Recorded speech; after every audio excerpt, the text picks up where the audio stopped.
Hello all. मेरा नाम रिद्धि सिंह है और मैं आपको आपका वेब कोडिंग के यूट्यूब चैनल पर स्वागत करती हूँ।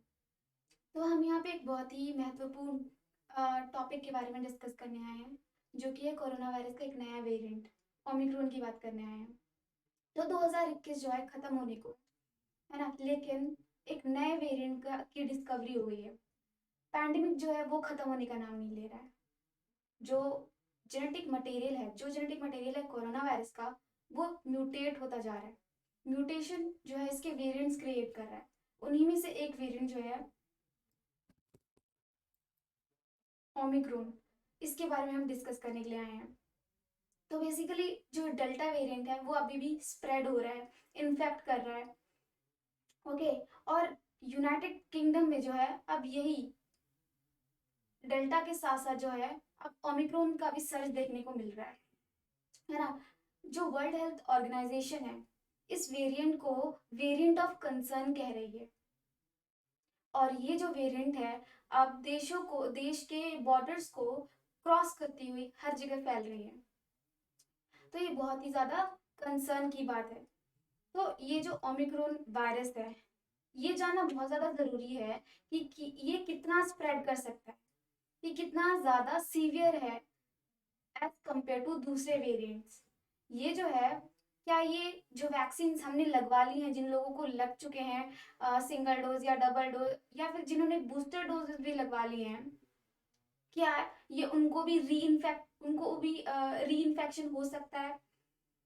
क्या जो ट्रीटमेंट्स किए जा रहे थे, ठीक है, जो ट्रीटमेंट्स किए जा रहे थे बाकी इन्फेक्शंस की वजह से, कोरोना वायरस से होने वाले बाकी वेरिएंट्स की वजह से जो इन्फेक्शन हो रहे थे, क्या जो ट्रीटमेंट यूज कर रहे थे वही ट्रीटमेंट यूज किया जा सकता है इस वायरस के लिए भी? तो ऐसे बहुत सारे क्वेश्चंस है, प्रश्न है जो हमारे दिमाग में घूम रहा है ना।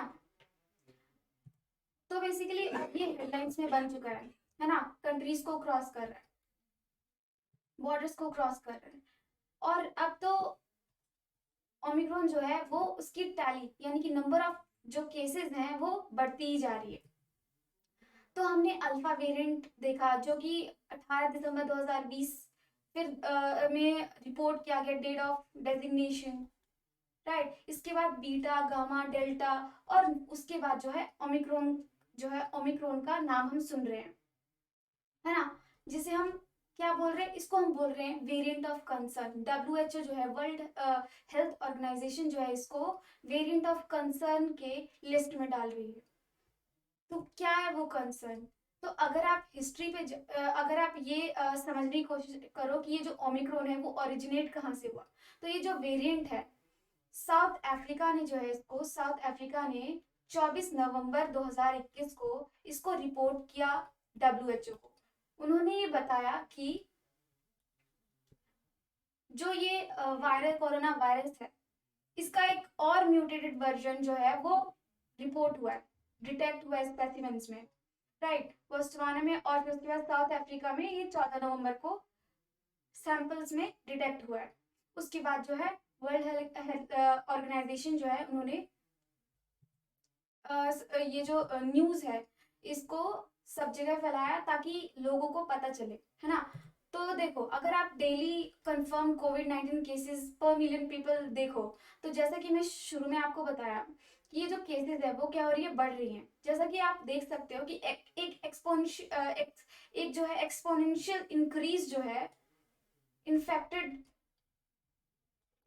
पर्सन के आप देख सकते हो। जैसे कि साउथ अफ्रीका में ये कर्व जो है, एक्सपोनेंशियल ग्रोथ जो है इन्फेक्टेड पेशेंट्स की बढ़ रही है। लेकिन ये है कि अब जो ये घटने को हो रहा है ना, ये जो है लेटेस्ट रिपोर्ट बता रही है, जो कि दिसंबर 19 जो है उसके बाद की है ना। इसके अलावा यूनाइटेड किंगडम, यहाँ पे क्या हो रहा है, यहाँ पे एकदम से स्पाइक कर रहा है, एकदम से जो केसेस हैं वो बढ़ रहे हैं।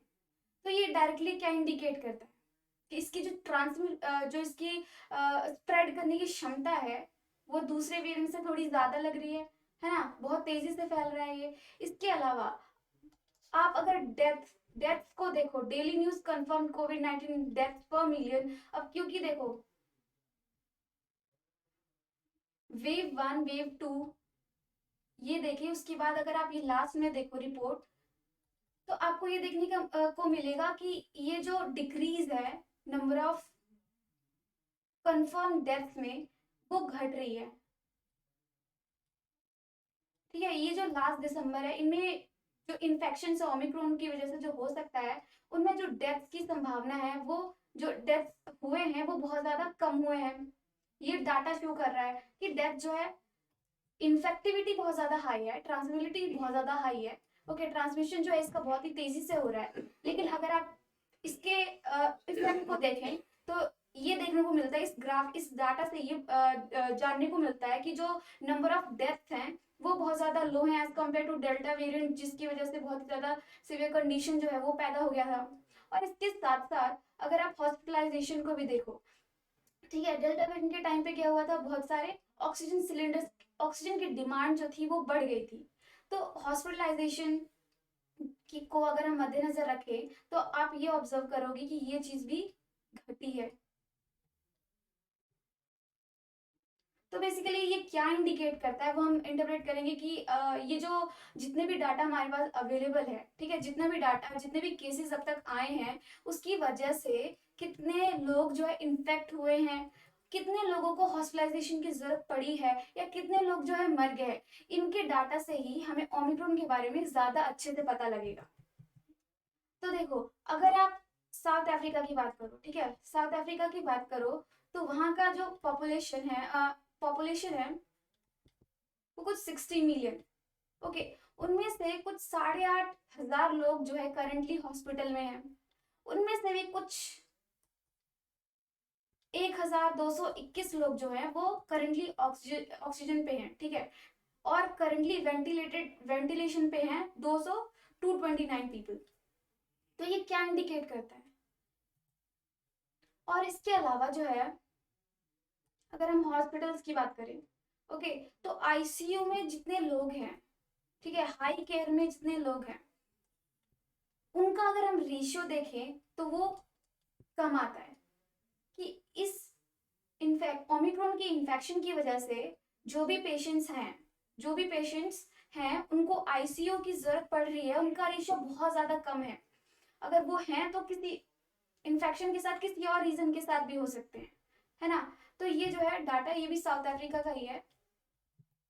ओके, तो अब ये जो ओमिक्रॉन वायरस है, हम इसे कोरोना वायरस का एक नया वेरिएंट बता रहे हैं। तो इसमें ऐसा क्या डिफरेंट आ गया है? हम म्यूटेशन की बात करें, कहाँ पे आया है?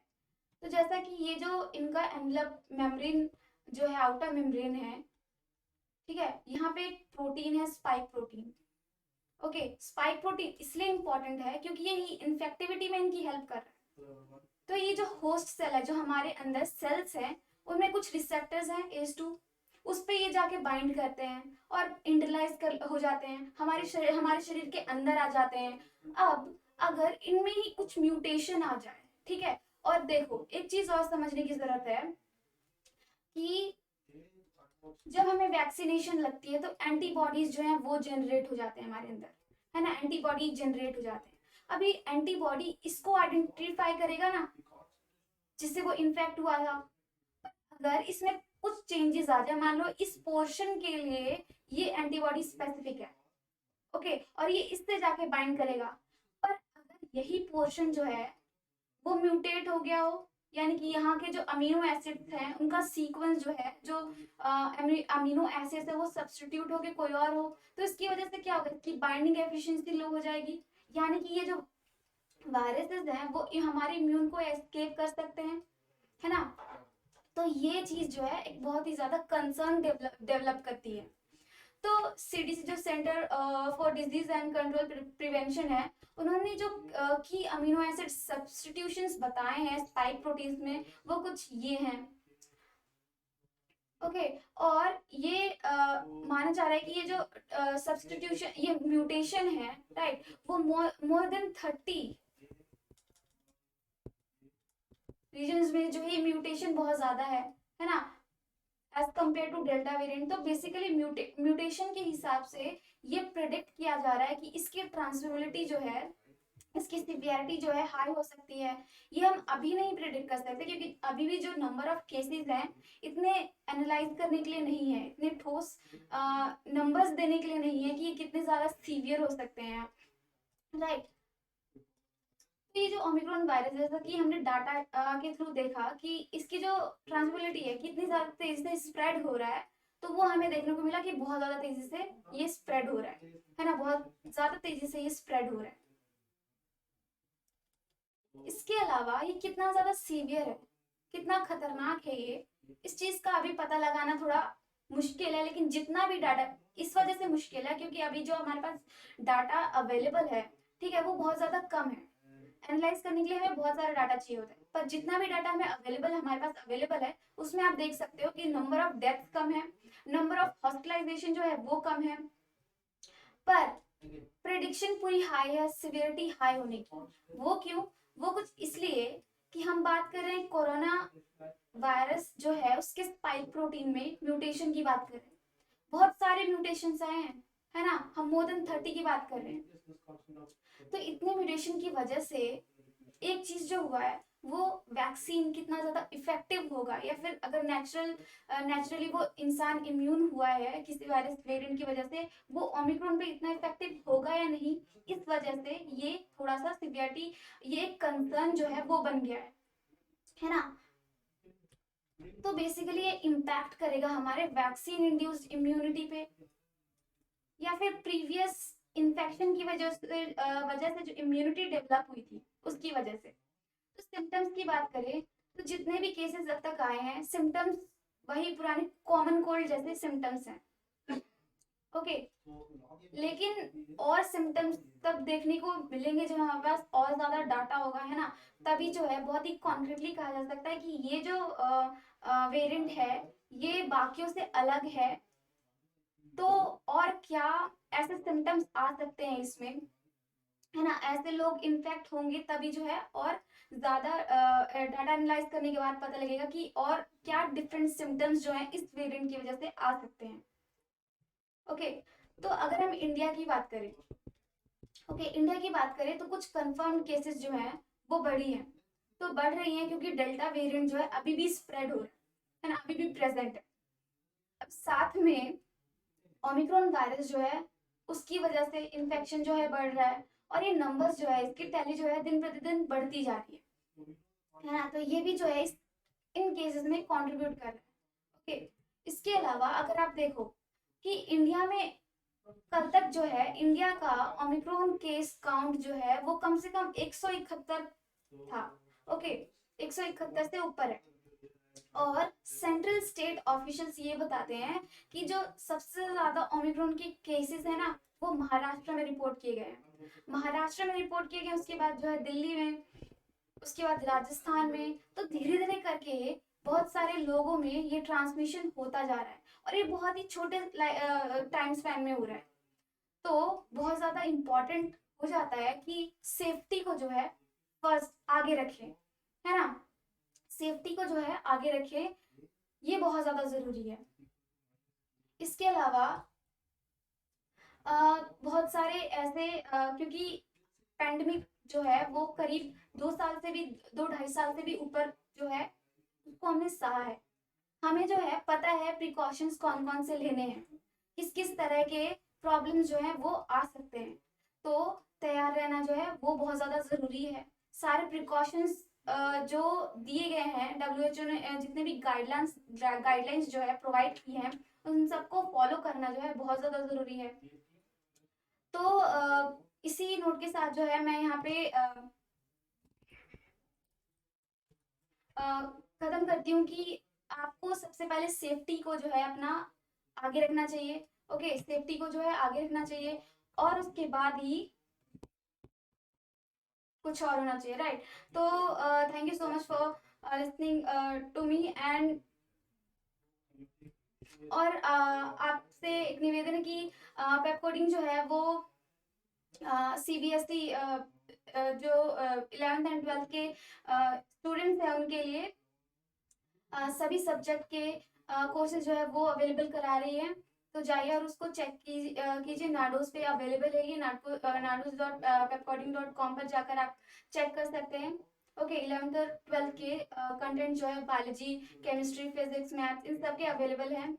ओके, तो बहुत सारे ऐसे टॉपिक्स हैं जो कि बायोलॉजी में जो है आपको देखने को मिलेंगे, है ना, ज़्यादा आपको जो लिविंग वर्ल्ड है उनके बारे में जानने को मिलेगा, तो आप वहाँ पे भी देख सकते हैं। ओके, और देखने के लिए थैंक यू सो मच।